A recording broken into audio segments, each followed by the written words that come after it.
Pour étudier le phénomène de réfraction, on utilise un dispositif avec un générateur pour alimenter une lampe. On va mettre une fente pour bien voir le faisceau lumineux, donc notre source lumineuse, et un demi-disque gradué.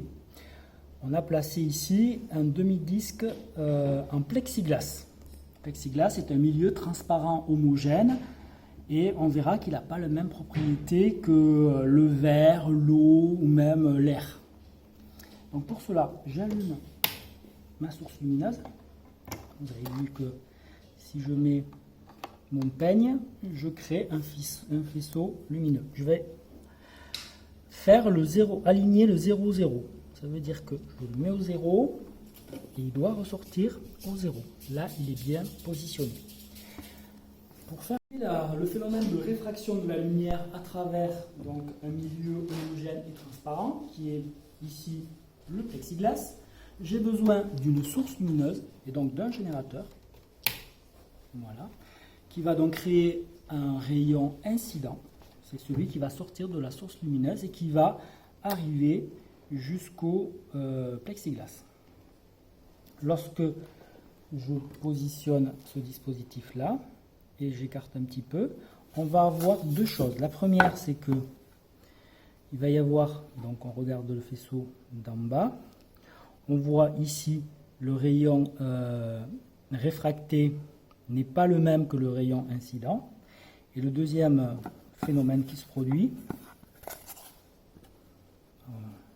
c'est qu'il y a une partie du rayon qui repart en réflexion.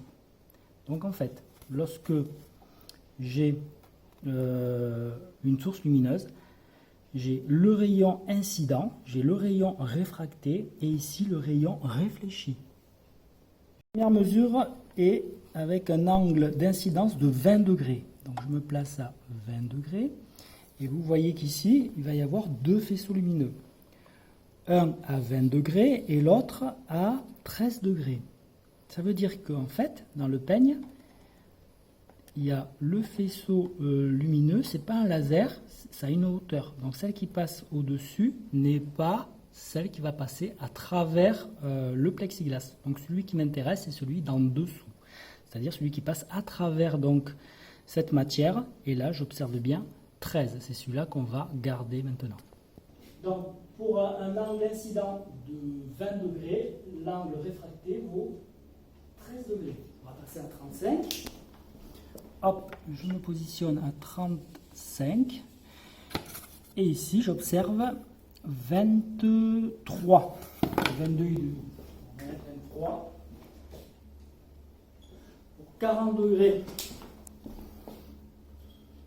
hop, je récupère 26 degrés. Pour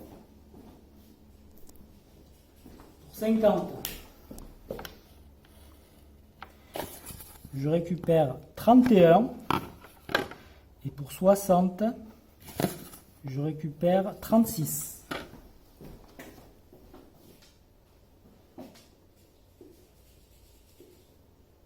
Donc 13, 23, 26, 31 et 36.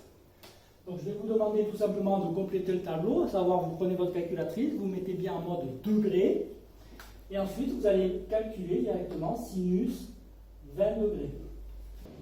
Donc pour votre calculatrice graphique, vous mettez sur menu 1, puis Shift menu, et vous allez descendre jusqu'à arriver à angle, et là normalement par défaut c'est radian.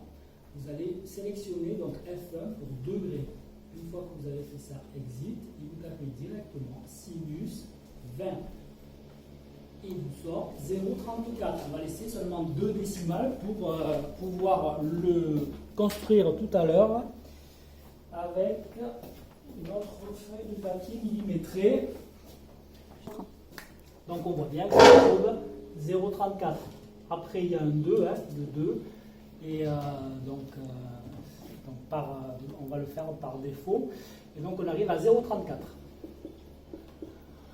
35, 40, 50, 60, c'est la même chose. Donc sinus 13, je le fais pour la première colonne. Et après, vous allez tout comprendre. Sinus 13 degrés. Donc je vous vois 0,22,4, donc 0,22.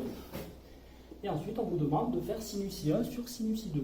Sinus I1, 0,34, divisé par sinus I2, 0,22. Vous prenez votre calculatrice, 0,34 divisé par 0,22, il vous donne 1,54. Donc vous mettez 1,54. Et vous allez faire de la même façon tous les sinus de I1, tous les sinus de I2 et tous les rapports sinus I1 sur sinus I2. D'accord? Et vous compléterez toute la fiche.